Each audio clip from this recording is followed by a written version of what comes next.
So from day one, Keith Ellison, I said I thought we were communicating.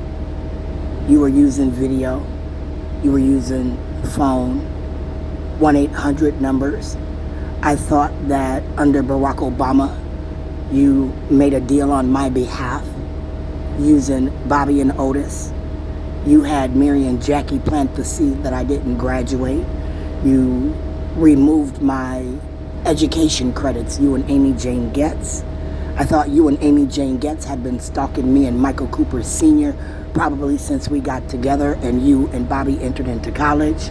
I thought that using students, doctors, nurses, judges, lawyers to intimidate and retaliate, calling me crazy. Because I simply remember now, when I added up the money that I said you owed me for $2.2 million, that only included one child, K through 12. At that moment, I then added Shayla Keenan for what I considered to be kidnapping to get a hold of Michael's IEP, which yielded funds that you didn't want to pay back, that you seem to think I need to be in agreement with how you spent.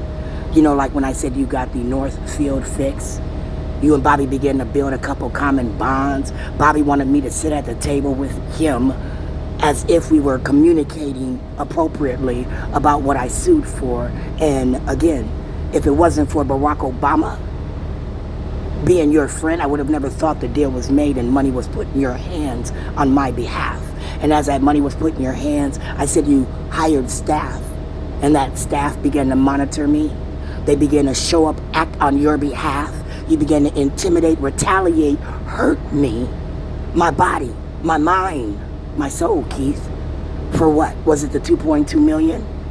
Well, I mean, you know, because that's a little bit of money considering, right? Cindy Adsat, Kim Messin, Laura T. Booth. That was a very small amount of money for the abuse you knew that was going on behind closed doors. Kim Ellison and Jackie Baker, Bernadette Johnson. Now let's imagine them setting Shayla up at school to fight. Let's imagine bus drivers not reporting my daughter fighting because you set that shit up and paid the bus drivers. Let's imagine Bao, Blong Yang, Tony Lung. Let's imagine Bao fighting Shayla just because her family said, your mommy, your mommy, your mommy, your mommy. My daughter should have said her mommy, her mommy, her mommy, and punched her in the face, Lydia Lee. She should have beat the shit out of that child if it was about, again, election votes. Linda Baker.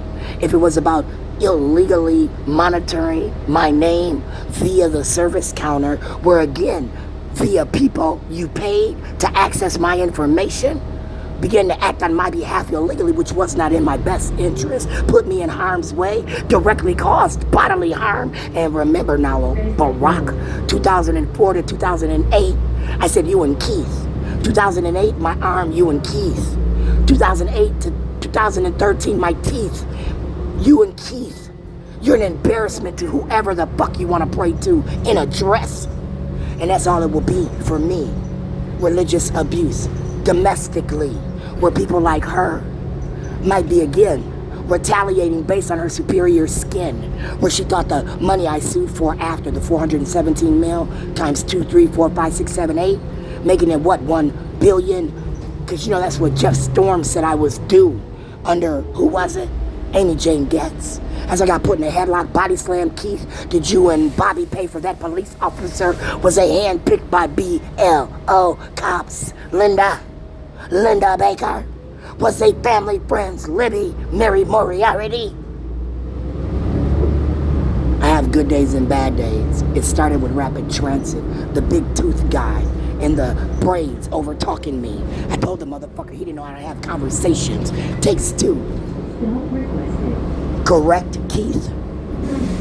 That means in my mind, Keith, you have to admit, sit down, look at the evidence, and shut the fuck up. Run my money. But you don't want to, do you? You're better than that, aren't you? Ow, ooh, my back.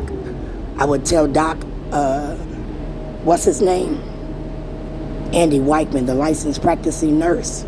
I would tell Andy they just made my low back hurt, so when I use my arm to brace and stop myself, and then I twisted, I would go probably for S1, the one above that, because my leg, this one right here, feels the pain. Would that be intentional on her?